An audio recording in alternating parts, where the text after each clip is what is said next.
Hey everybody, this is First Warn Storm Team Chief Meteorologist Brad Pitt. Just about 11:30 this morning. Quite a bit of action on the radar this morning. Actually, a lot more what I like to call bark than bite. There was some strong cells out there, especially in the North Carolina mountains, and some very ominous looking clouds.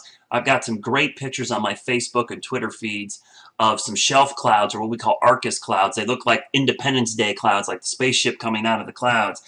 They're very ominous looking, but 9 times out of 10, they're very benign. They don't do much damage. It's just a cool formation because you got cold air rushing out of the storm, interacting with some warm, moist air, creates a little bit of lift, and you get some great imagery out of that. We also saw some Mamadas clouds, which are those kind of bubbly looking clouds that hang down on the backside of the storm. But overall, there's been very few, if any, damage reports or hail reports. The worst thing I saw was the 61-year-old gentleman that was struck by lightning in Burke County. He seems to be okay. We're going to continue to check on that. But you see the cluster of storms, something we call an MCS, or mesoscale convective system. These things are really a nocturnal type storm system. They like to stay in the overnight hours because they feed off of the low-level jet, which cranks up at night. So kind of like as usual, they start to die down about mid to late morning. It helps that they passed over the mountains, which helped take a bite out of it, and it was moving so fast it actually outran its fuel source, which was more back here in Tennessee and Kentucky.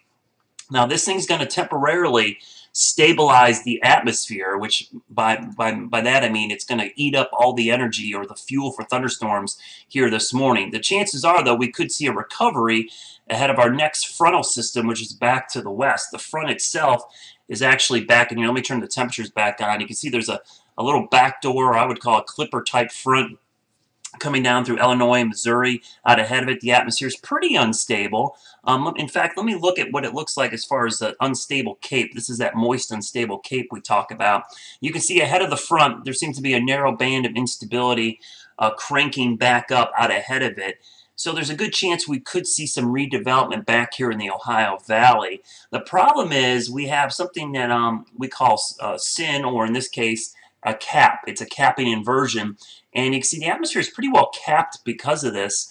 And most of the model guidance shows the atmosphere capped over us later today. So it's really going to take that front to kick off some showers and storms. So that means we won't see anything really flare up along the front, or I mean ahead of the front. It's going to have to be right along the front as it approaches from the north and west. So let's take a look at some of the model data briefly here.